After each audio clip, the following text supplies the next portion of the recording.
With Mahim coast of Mumbai reclassified as a bay, a large chunk of Mumbai's prime shoreline now opens up for development. Developers in Mumbai say it was high time that the CRZ norms were relaxed, but urban planning experts are fearing the worst. Let's get both views on the table today. Urban development expert Chandrasekhar Prabhu joins us on the show from Mumbai to highlight the environmental perspective, and Sujay Kalele, CEO of Kolte Patil Developers, will share the industry's viewpoint. Gentlemen, thank you so much for joining me today.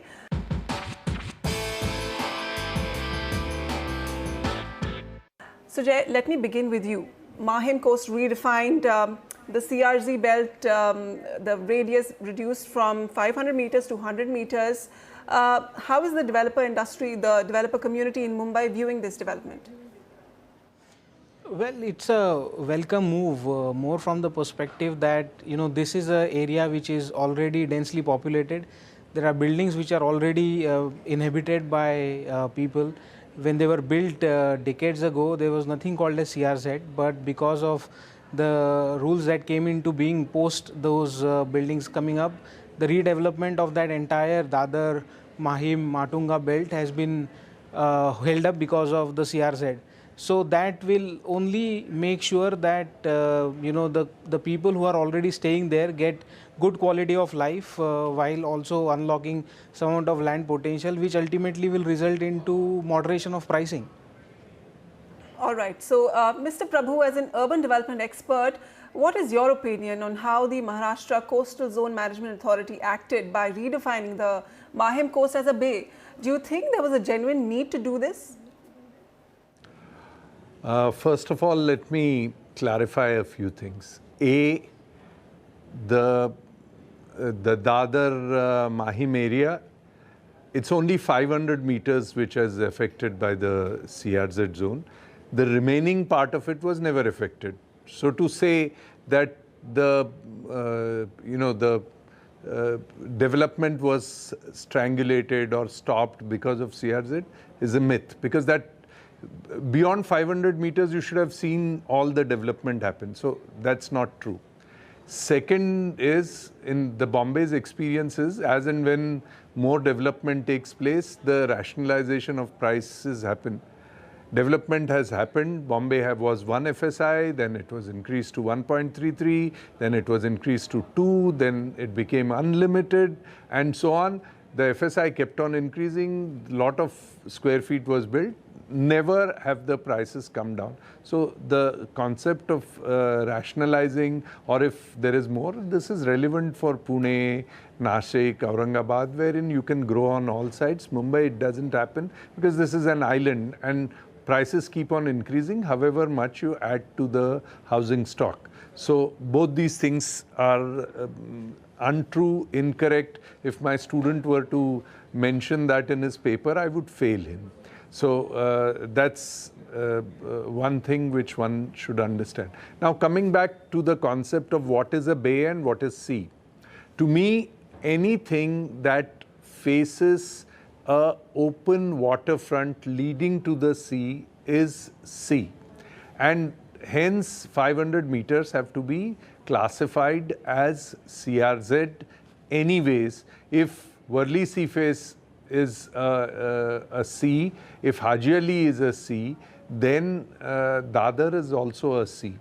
Now, just because you feel that is a bay, I mean, you could stretch this to think that Bombay, as it was called for 300 years, is a bay, because in its name itself there is a bay.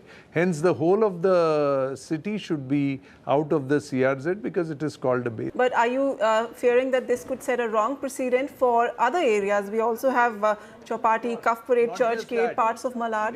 It would not only set wrong precedents for the other area, it would destroy the very culture of Dadar. The entire cultural hub of the island city is Dadar Mahim. Sujay, how do you react to this criticism from environmentalists, urban planners, that Mumbai is going to lose its seafront if you open up, if you redefine coastlines like this arbitrarily? What is your reaction to this, and where do you think most of this land which is going to be unlocked is going to be used? What kind of development do you expect? I think one of the key points that Prabhu sir has highlighted is very valid, that the development of these new areas also has to keep in mind in the first place how the development happened in the past, and it has to preserve the social well-being, the thread that it was first meant to preserve. And if we are able to manage and balance both the aspects, then we don't see why it won't actually benefit the average Mumbaikar as a whole. And while I'm slightly disconnected with the viewpoint that new supply or fresh supply in Bombay hasn't resulted in rationalization of pricing. If you look at the entire lower Parel belt, right, today the average per square feet pricing is less than what it is in Bandra Khar, Santa Cruz, that belt. While 3 years ago that was not the case. The only reason why the pricing has rationalized and it is lesser than suburbs, which in itself is a big news for Mumbaikars, is because the supply got to hit the market at the right time. So while it is right that historically the pricing has not moved as per supply because the supply has kind of hit the market in various strata, if the supply hits the market together, there is a chance that we'll see rationalization of prices.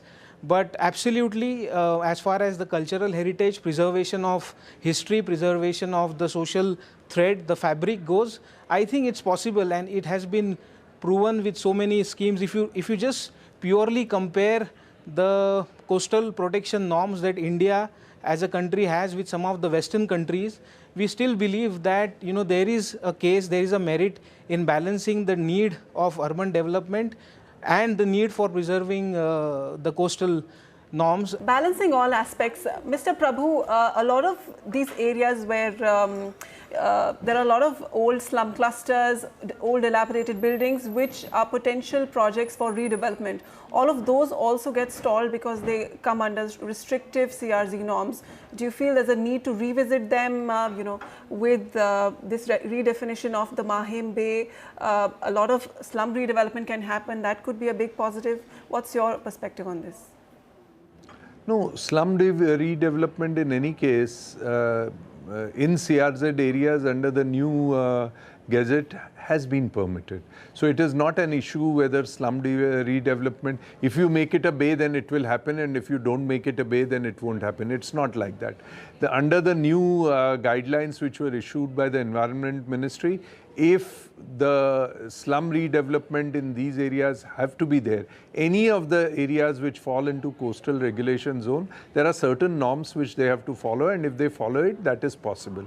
So no slum redevelopment project was stalled due to it being in CRZ under the new this thing. Of course, it takes some time for the new laws to sink into people. So that argument has no this thing, because anything that you do, cold-blooded murder, you always use the poor for that. So you say, no, all this is going to help slum. It's not going to help slum redevelopment, because otherwise also under the old norms, slum redevelopment was possible if you followed certain principles, because the new guidelines of the Environment Ministry permitted slum redevelopment in coastal regulation zone areas, provided they followed certain this thing.